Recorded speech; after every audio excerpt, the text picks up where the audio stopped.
Hello everyone. So, we will continue the chapter People as Resource. In the previous video, we have discussed about the quality of population. Quality of population is dependent on the two factors. The first one is the education and second one is the health. So, let's start the role of education in the human capital formation. कि education का human capital formation में क्या role है and this is the most important question of this chapter. So let's start. Education is the process of learning for acquisition of knowledge. It is an important input for growth of a person. Education सीखने की, ज्ञान लेने का एक process है जो कि एक पर्सन की ग्रोथ में इम्पॉर्टेंट रोल प्ले करता है. An educated society facilitate better development program than an illiterate one. एक एजुकेटेड जो सोसाइटी है वो विकास के नए दौर जो है वो फैसिलिटेट करती है, जबकि एक अनपढ़ व्यक्ति जो एक इलिटरेट पर्सन है उसको उतने बेनिफिट्स नहीं मिल पाते हैं. So it helps individual to make better use of economic opportunities. और एजुकेशन जो है एक पर्सन को एक ऐसा अवसर प्रदान करती है कि वो जितनी भी इकोनॉमिक अपॉर्चुनिटी हैं वो उनका बेटर यूज़ कर पाए. नेक्स्ट है it contribute towards the growth of society and also enhances the income of a nation, GDP, cultural richness and efficiency of governance. और एजुकेशन जो है वो सोसाइटी की ग्रोथ में हेल्प करती है, कंट्रीब्यूट करती है, और दूसरी तरफ एक देश की आय, एक नेशन की आय, इनकम, उसकी जीडीपी यानी कि gross domestic product, cultural richness, सांस्कृतिक तौर पर रिचनेस, और एफिशिएंसी ऑफ गवर्नेंस की कितने अच्छे तरीके से एक गवर्नमेंट जो है अपनी कंट्री को चला रही है. तो ये सब किसके कंट्रीब्यूशन से होता है? Through education. So there is a provision made for providing universal access, retention and quality in elementary education with special emphasise on girls. और एक ये गवर्नमेंट ने एक ये प्रोविज़न भी बनाया कि हर तरह की एजुकेशन जो है वो प्रोवाइड कराई जाए. एलिमेंट्री एजुकेशन स्पेशली गर्ल्स के लिए जो है वो प्रोवाइड कराई जाए. So there is also an establishment of pace setting of schools like Navodaya Vidyalaya in each district. तो इस चीज़ को इस्टेब्लिश करने के लिए हर डिस्ट्रिक्ट में नवोदय विद्यालय जो थे वो इस्टेब्लिश किए गए. Side by side, vocational stream have been developed to equip large number of high school students with occupations related to knowledge and skills. और दूसरी तरफ vocational streams जैसे कि आज के टाइम में हम बोल सकते हैं आईटी आपके पास, या कंप्यूटर, जैसे आपको स्टार्टिंग जो आपकी क्लासेस है वहाँ से सिखाना स्टार्ट कर दिया जाता है. तो वो क्या है? एक वोकेशनल सब्जेक्ट है ताकि आपकी नॉलेज के साथ साथ आपको स्किल भी मिले और आने वाले टाइम में उसे एज ए ऑक्यूपेशन भी आप अपना जो काम है वो स्टार्ट कर सकते हैं. तो इस तरह गवर्नमेंट भी बहुत सारे वोकेशनल स्ट्रीम जो है वो डेवलप कर रही है in the high school students. Okay, next है measures like Sarva Shiksha Abhiyan, mid day meal scheme and right to education act have been introduce to push education at the farthest end. अब government ने बहुत सारे इस तरह के स्टेप्स उठाए हैं, जैसे कि सर्व शिक्षा अभियान, कि सभी के लिए जो है शिक्षा प्रोवाइड की जाए. ये एक ऐसा सिग्निफिकेंट स्टेप है फॉर द एलिमेंट्री एजुकेशन जो कि 6 to 14 ईयर्स के एज ग्रुप के बच्चों के लिए प्रोवाइड कराई गई by side the government. So it is a time bound initiative of the center government in partnership with the state, the local government and the community for achieving the goal of universalization of elementary education. ये एक time bound, एक time limit में ये start किया गया था. Centre government ने state, local government और कम्युनिटी के साथ मिलकर इस गोल को अचीव करना चाहा कि हम सभी के लिए जो है यूनिवर्सलाइजेशन ऑफ एलिमेंट्री एजुकेशन की जो प्राइमरी एजुकेशन है वो सभी के लिए कंपलसरी कर दी जाए. So along with this bridge courses and back to school camps have been initiated to increase the enrolment in elementary education. इसके साथ साथ ब्रिज कोर्सेज की आप अगर जॉब कर रहे हैं उसके साथ आप साइड बाय साइड कोई कोर्स कर सकते हैं. बैक टू स्कूल कैंप्स कि अगर आपने किसी कारण से अपनी पढ़ाई छोड़ दी थी कि आप दोबारा ज्वाइन कर सकते हैं. इस तरह के भी स्टेप्स जो थे इनिशिएटिव गवर्नमेंट ने लिया ताकि हम वो जो है एलिमेंट्री एजुकेशन को इंक्रीज़ कर सके. Mid day meal scheme has been implemented to encourage attendance and retention of children and improve their nutritional status. Mid day meal scheme start की गई इसका क्या मेन एम था कि जो मिड डे मील स्कीम है वो इसके लिए कि जो बच्चे हैं जो रूरल एरिया से आ रहे हैं या जो पुअर फैमिली से बिलोंग करते हैं, शायद वो उन्हें ऐसा लगे कि हमें वहाँ पर एक टाइम का खाना मिलेगा जो कि न्यूट्रिशियस फूड होगा, न्यूट्रिशियस फूड मिलेगा और इसके लालच में वो स्कूल में भी आएंगे, कुछ स्कूल में आएंगे तो कुछ सीखेंगे। ठीक है, तो इस तरह से जो है उन्होंने जो गवर्नमेंट ने कुछ स्कीम्स जो हैं वो लॉन्च की। So these policies could add to the literate population of India. ये पॉलिसीज़ इसलिए थी कि हम जो है अपनी पॉपुलेशन को ज़्यादा से ज़्यादा लिटरेट कर सके, पढ़ा सकें। जैसे कि अब मैंने आपसे बताया कि सर्व शिक्षा अभियान, अब सर्व शिक्षा अभियान के ऊपर भी आपसे एक शॉर्ट नोट पूछा जा सकता है। तो वो क्या है? सर्व शिक्षा अभियान is government of India's flagship program for achievement of universalization of elementary education in time bound manner। जैसे मैंने पहले भी अभी आपको बताया था कि सर्व शिक्षा अभियान जो है गवर्नमेंट ने स्टार्ट किया with the partnership of states, local government and community, and it was started in 2001 by Atal Bihari Vajpayee government after modifying existing scheme like district primary education programme. और ये उस टाइम अटल बिहारी वाजपेयी जी की गवर्नमेंट थी और उन्होंने ये स्टार्ट किया था। उससे पहले डिस्ट्रिक्ट प्राइमरी एजुकेशन प्रोग्राम चल रहा था जिसको मॉडिफाई करके सर्व शिक्षा अभियान इसको नाम दिया गया। So the programme got legal backing after 86th constitutional amendment which made free and compulsory elementary education to the children of 6 to 14 years of age a fundamental right. तो इस प्रोग्राम को एक लीगल बैकिंग दी गई, जिसका मतलब था कि हमारे कॉन्स्टिट्यूशन में 86 नंबर पर अमेंडमेंट किया गया जिसके अकॉर्डिंग 6 to 14 ईयर्स एज के जो बच्चे हैं उनको फ्री और कंपलसरी एलिमेंट्री एजुकेशन दी जाए और ये उनका फंडामेंटल राइट है, ये लेने का उनका मौलिक अधिकार है। तो गवर्नमेंट जो है बहुत सारे इसी तरह के इनिशिएटिव्स ले रही है एजुकेशन को इम्प्रूव करने के लिए। नेक्स्ट है हमारा health, the role of health in human capital formation, कि हेल्थ का क्या रोल है एक ह्यूमन कैपिटल फॉर्मेशन में। This is also the most important question. Health is very important component of human resource development. Health जो है वो बहुत ज़्यादा इम्पॉर्टेंट कंपोनेंट है ह्यूमन रिसोर्स डेवलपमेंट में, कि अगर एक पर्सन हेल्दी होगा तो वो उतना ही ज़्यादा एफिशिएंट से काम करेगा। So the health of a person helps him to realize his potential and the ability to fight illness. एक हेल्दी पर्सन को ये रियलाइज़ होगा कि उसके अंदर पोटेंशियल कितना है और दूसरा उसके अंदर एबिलिटी होगी बीमारी से लड़ने की। An unhealthy person becomes a liability for an organization. और एक जो बीमार व्यक्ति होगा वो किसी जहाँ भी वो काम कर रहा है, किसी भी ऑर्गेनाइजेशन में काम कर रहा है, वहाँ क्या होगा, वहाँ वो एक लायबिलिटी, एक डिपेंडेंट के तौर पर काम करेगा, एक बोझ के तौर पर काम करेगा। Clear? So our national policy to aims at improving the accessibility of health care, family welfare and nutritional service with a special focus on the under privilege segment of population.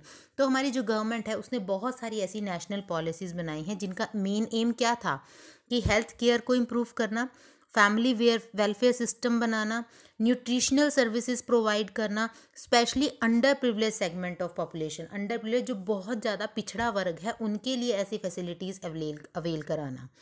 Over the last 5 decades, India has built up a vast health infrastructure and has developed manpower requirement at primary, secondary and tertiary sector in government as well as in the private sector।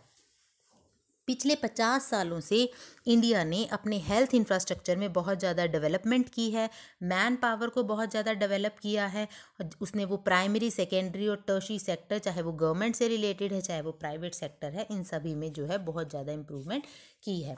So health is very important component of human resource development. Efficiency of worker largely depend on their health. अब healthy है तो उसे अपनी efficiency पता होगी कि वो कितना काम कर सकता है। A healthy person can work in more effective manner. एक हेल्दी पर्सन बहुत अच्छे तरीके से जो है काम कर सकता है। A healthy person can work in productive way and in this way it can contribute better in the development of the country. एक हेल्दी पर्सन जो है वो एक प्रोडक्टिव, ज़्यादा से ज़्यादा प्रोडक्शन करने का काम कर सकता है और इसके साथ साथ वो अपना भी विकास करेगा और अपनी कंट्री का भी विकास करेगा। So a unhealthy person becomes a liability for the organisation and country. और एक अनहेल्दी पर्सन जो है वो अपनी ऑर्गेनाइजेशन के लिए और अपने देश के लिए भी एक बोझ की तरह बन जाएगा। सो दस for the development of human capital and country the health is the most important component. In India, Bihar and UP have few medical colleges these states have poor health conditions. India के अंदर बिहार और UP ही अभी mainly, मैं अभी आपको दो states के बारे में बता रही हूँ जहाँ पर बहुत कम मेडिकल कॉलेजेस हैं और सबसे ज़्यादा पुअर कंडीशन है यहाँ हेल्थ की. So on the other hand, 4 states Karnataka, Andhra Pradesh, Telangana, Maharashtra have majority in number of medical colleges with 81 medical colleges out of 181. और यहाँ पर जो 4 स्टेट्स हैं जैसे कर्नाटका, आंध्र प्रदेश, तेलंगाना, महाराष्ट्र में ही सबसे ज़्यादा नंबरिंग है मेडिकल कॉलेजेस की, कि मतलब इन तो ओवरऑल अगर 181 मेडिकल कॉलेजेस हैं तो उनमें से 81 तो इन 4 स्टेट्स में ही हैं. So in India, infant mortality rate has come down from 147 in 1951 to 47 in 2010. और अगर मेडिकल फैसिलिटी इम्प्रूव हुई है किसी हद तक, जिसकी वजह से जो इन्फेंट मोर्टेलिटी रेट है वो अब कम हो गया है, जो कि 1951 में तो वो कितना था 147, लेकिन 2010 में वो कितना रह गया है 47. तो इसका मतलब कम हुआ है. लेकिन यहाँ पर अब बात आती है कि इन्फेंट मोर्टेलिटी रेट क्या है. What is infant mortality rate? Number of deaths per 1000 live births of children under 1 year of age. एक साल के अंदर अगर 1000 बच्चे जो पैदा हुए हैं उनमें से कितने बच्चों की डेथ जो है एक साल के होने से पहले ही हो जाती है. This is called infant mortality rate. तो यहाँ पर एजुकेशन और हेल्थ से रिलेटेड कुछ डेफिनेशंस हैं. ये है इन्फेंट मोर्टेलिटी रेट. सेकंड है literacy rate is the population of an area of a particular time age 7 years और above who can read and write with understand. Third है life expectancy is the average period that person may expect to live. कि एक average period होता है कि जिसमें person जो है वो जीने की एक्सपेक्टेशन रखता है, जैसे इंडिया के अंदर 64 है. Death rate, number of people die per 1000 of population during a year. एक साल में 1000 में से कितने लोगों की डेथ हो गई है. सो ये सब जो है हेल्थ और एजुकेशन के कुछ फैक्टर्स हैं. नेक्स्ट टॉपिक हमारे पास आता है वो है unemployment. This is also the important topic. Unemployment is a phenomenon that occurs when a person want to do work with unable to find work. Unemployment क्या है कि ये एक ऐसा क्राइटेरिया है जिसमें पर्सन काम तो करना चाहता है लेकिन उसको काम नहीं मिल पाता.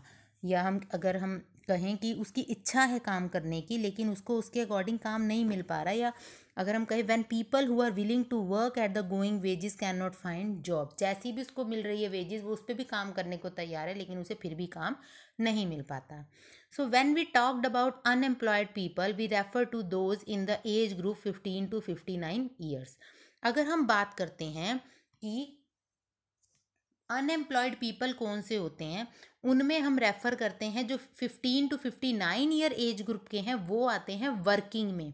और 15 से कम और 59 से अबव एज ग्रुप के जो लोग हैं उनको हम अनएम्प्लॉयड कंसीडर करते हैं. जैसे कि वर्क फोर्स पॉपुलेशन जो है वो कौन सी है हमारी 15 ईयर्स टू 59 ईयर्स कि जो काम करने वाली पॉपुलेशन है वो हमारी 15 साल से 59 ईयर्स 15 ईयर्स टू 59 ईयर्स के जो बीच के हैं वो कंसीडर किए जाते हैं.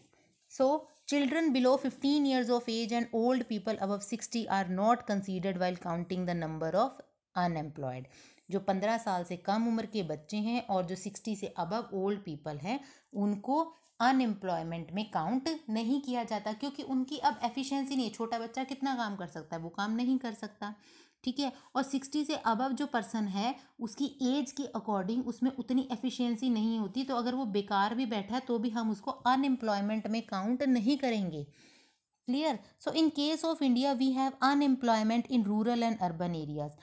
इंडिया के अंदर हम बहुत ज़्यादा बेरोज़गारी देखते हैं ये रूरल और अर्बन एरिया में. However the nature of unemployment differ in rural and urban area. लेकिन दोनों की नेचर में बहुत फ़र्क है कि अर्बन में कुछ और है और रूरल में कुछ और.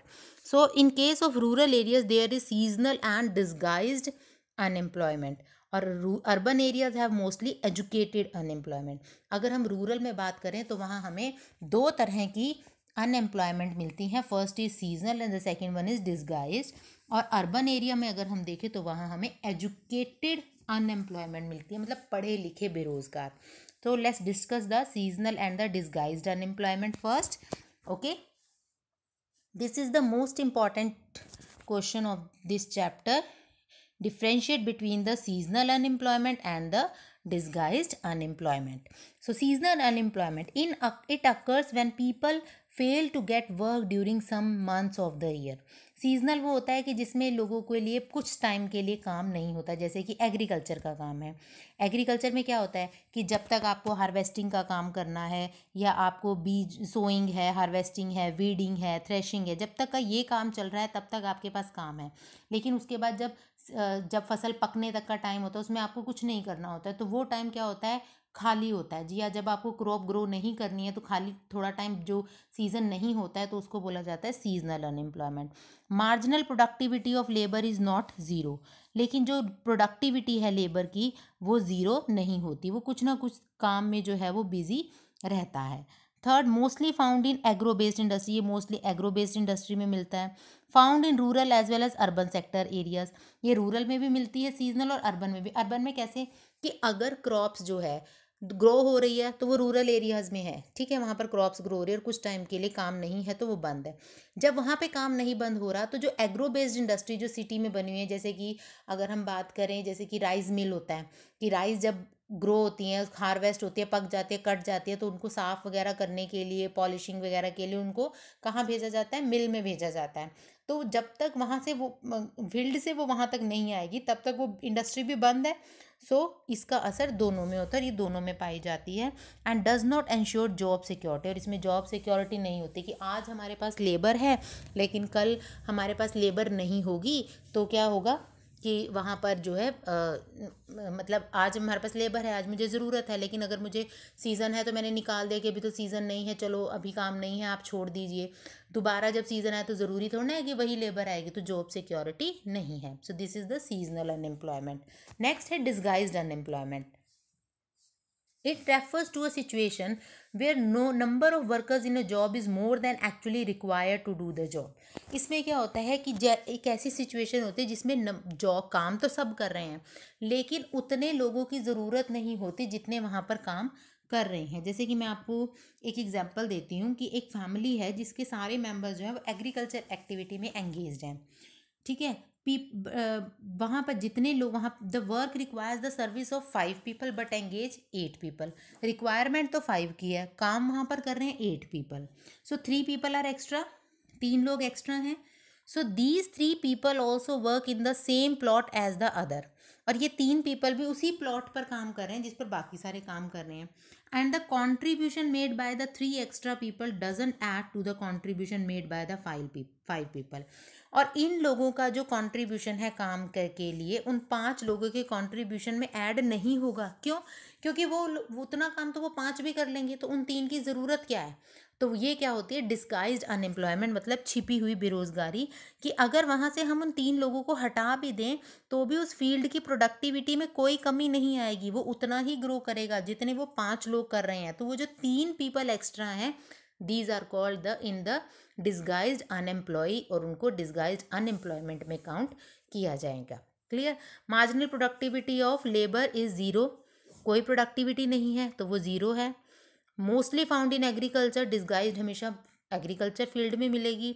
Found in rural sector only, disguised हमेशा रूरल एरियाज़ में ही मिलेगी। And might ensure job security, और सिक्योरिटी तो है नहीं जॉब की, इतना ज़्यादा कंफर्म भी नहीं है और हो भी सकते हैं, जैसे कि अब अपने घर में काम कर ही रहे हैं तो चल ही रहा है काम, तो इस तरह से जॉब सिक्योरिटी भी नहीं है।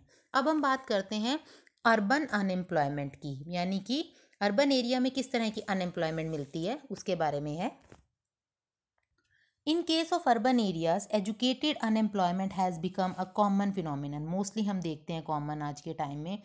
Many youth with matriculation, graduation and post graduation degrees are not able to find jobs. बहुत सारे ऐसा यूथ है जो ग्रेजुएशन पीजी जिन्होंने की हुई है, डिग्रीज ली हुई हैं, लेकिन उन्हें उनके अकॉर्डिंग जॉब नहीं मिलती। सो A study showed that unemployment of graduate and postgraduate had increased faster than among matriculates, और जो ज़्यादा पढ़े लिखे लोग हैं उनकी तरफ से ज़्यादा बेरोज़गारी नज़र आने लगी है। कैसे?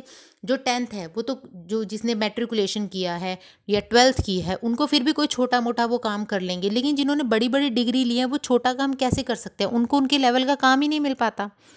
सो जैसे people having higher degree of education qualification do not have work to do, और a computer engineer degree holder is working as data entry operator in a firm. अब जैसे यहाँ पर भी उन्होंने एक एग्जांपल दिया कि जिसने बहुत अच्छी एजुकेशन क्वालिफिकेशन लिया वो कोई छोटा मोटा काम नहीं करेगा, या जिसने कंप्यूटर इंजीनियरिंग डिग्री लिया वो डाटा एंट्री का काम नहीं कर पाएगा। So number of graduate and post graduate employed has increase faster matriculates unemployment. तो ज़्यादा पढ़े लिखे लोग बच्चों में जो है ये प्रॉब्लम देखने को मिलती है, अनएम्प्लॉयमेंट देखने को मिलता है। अब इसका इम्पैक्ट क्या है, इम्पैक्ट ऑफ अनएम्प्लॉयमेंट क्या है? Unemployment leads to wastage of man power resource. Unemployment man power resource को वेस्ट कर रहा है, लोगों के पास काम नहीं है, वो अपनी एफिशिएंसी नहीं दिखा पा रहे, वो अपनी एबिलिटी नहीं दिखा पा रहे, और वो अपनी इकोनॉमी के लिए एसेट बनने की बजाय लाइबिलिटी बनते जा रहे हैं। So in ability of educated people who are willing to work to find gainful employment implies a great social waste. तो जो एजुकेटेड पीपल की जो उनकी अयोग्यता हो बढ़ती जा रही है कि उनके अंदर काम करने की विलिंगनेस है लेकिन उन्हें काम नहीं मिल पा रहा, जिसकी वजह से हमारे सामाजिक तौर पर जो है इन एसेट्स का वेस्ट होता जा रहा है। So unemployment tends to increase economic overload, और इस बेरोजगारी से धीरे धीरे आर्थिक तौर पर भी जो है ओवरलोड बढ़ता जा रहा है। क्यों? The dependence of the unemployed on the working population increase, क्योंकि वर्किंग कम है, अनएम्प्लॉयड ज़्यादा है, तो किसके ऊपर स्ट्रेस आ रहा है? वर्किंग के ऊपर आ रहा है वो तो, और अनएम्प्लॉयड क्या है? वो डिपेंडेंट बनते जा रहे हैं। So the quality of life of an individual as well as of the society is adversely affected. तो जिसकी वजह से सोसाइटी और एक पर्सन की लाइफ जो है वो बहुत ज़्यादा इफेक्टेड हो रही है। Unemployment may lead to increase in social unrest and tension among youth. इस बेरोजगारी से जो सामाजिक तौर पर जो है एक तो अनरेस्ट, मतलब कोई भी आराम से नहीं बैठ पा रहा, अपनी लाइफ इजीली नहीं जी पा रहा, और टेंशन जो है वो क्रिएट होती जा रही है। So increase is unemployment is an indicator of a depressed areas economy. जो कि अनएम्प्लॉयमेंट की बढ़ती जा रही है, ये हमारी अर्थव्यवस्था को भी धीरे धीरे डिप्रेस करती जा रही है, नीचे गिराती जा रही है। क्यों? क्योंकि इसका जब कोई प्रोडक्शन ही नहीं हो रही तो हमारी इकॉनमी पे असर पड़ेगा। If people can not be used as a resource they naturally appear as a liability to the economy. और जो पीपल हैं अगर वो एक रिसोर्स की तरह काम नहीं कर रहे हैं तो वो किसी भी अर्थव्यवस्था के लिए एक बोझ की तरह ही होंगे ना। तो इस तरह जो है सबसे ज़्यादा प्रॉब्लम जो है वो आ रही है अनएम्प्लॉयमेंट में। दूसरी बात, let us discuss about the employment scenario in the 3 sectors. हम 3 सेक्टर्स में भी एम्प्लॉयमेंट सिनेरियो देखते हैं, जैसे कि agriculture. Agriculture is the most labor absorbing sector of the economy. So in recent years there has been a decline in the dependence of population on agriculture, partially because of disguised unemployment discussed earlier. हमने देखा कि agriculture जो है वो labour absorbing sector है, लेकिन हमने पिछले कुछ सालों से देखा है कि एग्रीकल्चर के ऊपर पॉपुलेशन की डिपेंडेंस जो है वो धीरे धीरे कम होती जा रही है। मतलब जो डिस्गाइज्ड अनएम्प्लॉयमेंट है वो अब धीरे धीरे कम होता जा रहा है, because some of the surplus labour in agriculture has move to इधर द सेकेंडरी और द टर्शरी सेक्टर। जो हम बात कर रहे थे, हमने पढ़ा था अभी कि अगर 5 लोगों की ज़रूरत है एक प्लॉट में काम करने के लिए और वहाँ पर 8 लोग काम कर रहे हैं, तो उनमें से जो 3 पीपल हैं वो डिस्गाइज्ड में आ रहे थे, लेकिन अब वो 3 पीपल जो है वो कहाँ शिफ्ट हो गए? सेकेंडरी और टर्शरी सेक्टर में। तो इससे क्या हो गया? एक तो उनकी दूसरी तरफ प्रोडक्टिविटी चल रही है, दूसरी तरफ जो उनका एक्स्ट्रा इनकम थी वो भी होना शुरू हो गई है। So in the secondary sector small scale manufacturing is the most labour observing. In case of tertiary sector various new services are now appearing like biotechnology, information technology. इस तरह की अब सर्विसेज प्रोवाइड हो रही हैं, जिसकी वजह से जो है अब जो है अनएम्प्लॉयमेंट में भी धीरे धीरे कमी आना शुरू हो गई है। तो हमने देखा कि लोग किस तरह से एक एसेट के तौर पर बन सकते हैं। तो इससे रिलेटेड मैं आपको एक छोटी सी स्टोरी बताती हूँ। There was a village habited by the several families. Each family produce enough to feed its member. हर फैमिली अपने गुजारे के लिए प्रोड्यूस करता है। Each family met its need by the members making their own clothes and teaching their own children. हर जो family है वो अपने बच्चे का जो भी अपनी फैमिली के लिए ज़रूरत का काम है वो खुद ही करते हैं, चाहे वो बच्चे को पढ़ाना है, चाहे वो कपड़े सिलना है या कुछ भी। One of the family decide to send one of its sons to the an agriculture college. तो एक फैमिली ने डिसाइड किया कि क्यों ना हम अपने बेटे को एक एग्रीकल्चर कॉलेज में भेजते हैं। The boy got his admission in the nearby College of Agriculture. After some time, he became qualified agro-engineer. He proved to be so creative and designed an improved type of plow, which increased the yield of wheat. अब वो village में आ गया अपने वापस engineer बनकर, और उसने एक ऐसा प्लो डिज़ाइन किया जिसकी वजह से प्रोडक्शन, वीट की प्रोडक्शन जो है वो इंक्रीज़ होना शुरू हो गई. ठीक है. They earn good profit which they start shared among themselves. अब उसकी प्रॉफिट भी, जब प्रोडक्शन अच्छी हुई तो प्रॉफिट भी होना शुरू हो गया. धीरे धीरे उन फैमिलीज़ ने मिलकर मीटिंग करना शुरू किया. So they all wanted to have a better future for their children too. तो उन्होंने चाहा कि क्यों ना हम लोग भी जो है अपने बच्चों का एक बेटर फ्यूचर सोचें. सो उन्होंने पंचायत से रिक्वेस्ट की कि आप हमारे स्कूल में आप हमारे विलेज में एक स्कूल ओपन कीजिए. पंचायत ने श्योर किया कि अगर आप सब बच्चों को भेजोगे तब हम वहाँ पर जो है एक स्कूल ओपन करेंगे. So the panchayat with the help of the government opened a school. A teacher was recruited from a near by town. एक टीचर की रिक्रूटमेंट हो गई. All the children of this village started going to school. After some time, one of the families gave training to his daughter in tailoring. कपड़े सिलना सिखाने लगा. किसी एक फैमिली ने अपनी बेटी को सिखाया. He started stitching clothes for all the families of the village, for everyone now wanted to buy and wear well tailored clothes. अब वो सभी के जो क्लोथ स्टिच करने लगी, और वो अब जो वहाँ के जो लोग थे वो बाहर से खरीदने की बजाय उससे स्टिच कराने लगे. सो दस another new job that of a tailor was created. अब यहाँ पर एक टेलर की जॉब क्रिएट हो गई. अब आप देखिए यहाँ पर कितना हुआ. पहले एक बच्चे के पढ़ने से, एजुकेशन पे इन्वेस्ट किया तो वो बच्चा क्या बना, एग्रो इंजीनियर. ठीक है. फिर उसको देखकर और लोग मोटिवेट हुए, उन्होंने अपने बच्चों को स्कूल भेजना शुरू किया. स्कूल ओपन हुआ. स्कूल ओपन होने से वहाँ एक और अपॉर्चुनिटी आई, टीचर की जॉब मिली. फिर किसी एक फैमिली ने अपनी डॉटर को टेलरिंग का काम सिखाया, टेलर की जॉब हो गई. तो आप ये देखिए एजुकेशन से कितना जॉब्स जो है वो प्रोवाइड होती जा रही हैं. Next, they had another positive effect. अब उनके ऊपर एक और पॉजिटिव इफेक्ट आया कि वो जो मतलब क्लोथ्स खरीदने के लिए दूसरी जगह पर जाते थे, अब उन्हें वहाँ जाने की ज़रूरत नहीं पड़ी. As the farmer spend more time in the field, the yield of the farms went up.